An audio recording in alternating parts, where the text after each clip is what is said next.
Meli tatu za mizigo kutoka mataifa mbalimbali zimelazimika kugeuza safari na kuondoka katika mlango wa bahari wa Hormuz baada ya kukutana na onyo kali kutoka kwa vikosi vya majini vya Jeshi la Mapinduzi ya Kiislamu ya Irani IRGC. Kwa mujibu wa taarifa zilizosambazwa na vyombo vya habari vya Irani, meli hizo zilikuwa tayari zimeingia katika ukanda nyeti wa njia hiyo kabla ya kupokea mawasiliano ya moja kwa moja kutoka kwa wanamaji wa Irani wakitakiwa kusimama mara moja au kuondoka eneo hilo. Mabaharia waliokuwa kwenye meli hizo waliripotiwa kuonywa kuwa kuendelea mbele kungechukuliwa kama kitendo cha uhasama na kungekabiliwa na hatua kali za kijeshi. Tukio hilo limezua taharuki kubwa katika sekta ya usafirishaji wa kimataifa, hasa kwa sababu linakuja sambamba na tangazo rasmi la IRGC kwamba mlango wa Hormuz sasa umefungwa kwa meli zote zinazohusiana na mataifa yanayoiunga mkono Marekani na Israel.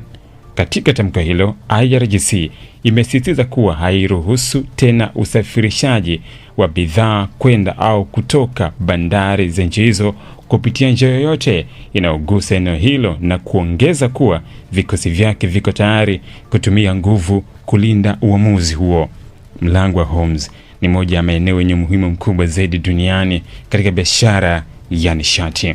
Kijiografia, eneo hilo la maji linaunganisha Ghuba ya Uajemi na bahari ya Oman na ndio lango kuu la kusafirisha mafuta kutoka nchi kama Irani, Saudi Arabia, Iran, Kuwait na Umoja wa Falme za Kiarabu kwenda masoko ya Asia, Ulaya na sehemu nyingine za dunia. Takwimu zinaonyesha kuwa takribani 20% ya mafuta yote yanayosafirishwa kwa njia ya bahari duniani hupita katika eneo hilo.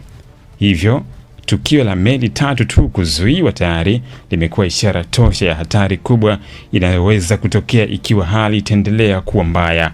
Baada ya tukio hilo, baadhi ya makampuni makubwa ya usafirishaji wa mizigo duniani yameanza kufanya tathmini ya haraka kuhusu usalama wa safari zao katika eneo hilo. Ripoti zinaonyesha kuwa baadhi ya meli zimeanza kuchelewesha safari au kubadili njia, huku nyingine zikisubiri maelekezo kutoka kwa serikali kabla ya kuingia katika ukanda huo. Hii inaweza kusababisha msongamano katika bandari nyingine na kuongeza gharama za usafirishaji, jambo ambalo linaweza kuathiri bei za bidhaa duniani. Kwa upande wa kijeshi, hatua ya IRGC inaashiria mabadiliko kutoka vitisho vya maneno kwenda utekelezaji wa moja kwa moja.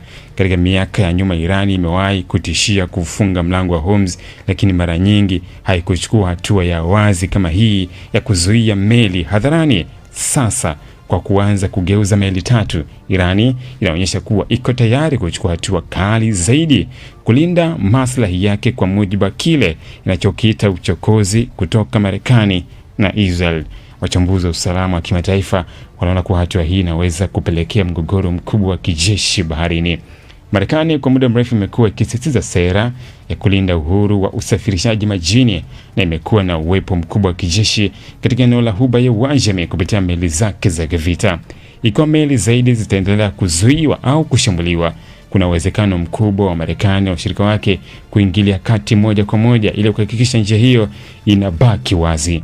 Bei ya mafuta katika masoko ya kimataifa imeathiriwa sana na hatari zinazohusiana na mlango wa Hormuz, hivyo hata dalili ndogo ya kufungwa kwa njia hiyo huweza kusababisha kupanda kwa bei kwa kasi. Kwa ujumla, tukio la meli tatu kuzuiwa katika mlango wa Hormuz linaonekana kuwa mwanzo wa hatua mpya yenye hatari kubwa katika mgogoro unaoendelea kati ya Irani, Israel na Marekani. Hii si tu tena vita vya maneno au mashambulizi ya mbali pekee, bali sasa imeingia katika eneo nyeti la biashara ya kimataifa, jambo ambalo linaweza kubadilisha kabisa mwelekeo wa usalama wa dunia katika siku zijazo.